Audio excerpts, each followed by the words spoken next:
বিগত দিনে যেই ফ্যাসিবাদের আমলে ক্রীড়াঙ্গনকে নিয়ে বা ফুটবল বলেন ক্রিকেট বলেন এটা নিয়ে আলাদাভাবে কোনো সংগঠন পাবেন। ফেনী সদর উপজেলা ছাত্রদল কর্তৃক আয়োজিত শহীদ জিয়া আন্তঃ স্কুল ফুটবল টুর্নামেন্টের প্রথম ধাপের লেমুয়া ইউনিয়ন ভিত্তিক টুর্নামেন্টের ফাইনাল খেলা অনুষ্ঠিত হচ্ছে। আমরা দেখতে পাচ্ছি লেমুয়া স্কুলের এবং চাঁদপুর বিদ্যালয়ের অনেক স্কুলের সেই খেলোয়াড়বৃন্দু খুব ভালো খেলছে।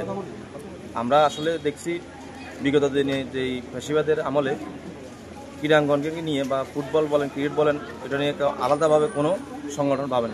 তো আমরা জানি বিভিন্ন স্কুলে অনেক ফুটবলার এবং ক্রিকেট প্রেমী অনেক প্রতিভাবান লোকই আছে। তাই আমরা প্রত্যেকটা স্কুল থেকে এই মেধাগুলোকে আমরা ইউনিয়ন থেকে উঠে আমরা দ্বিতীয় ধাপে প্রত্যেকটা ইউনিয়নের ফাইনাল শেষ করে ইনশাআল্লাহ এই মেধাগুলোকে জেলা ভিত্তিক এবং বিভাগীয় পর্যায়ে নেওয়ার জন্য আমরা চেষ্টা করতেছি। এটাই আমাদের লক্ষ্য উদ্দেশ্য।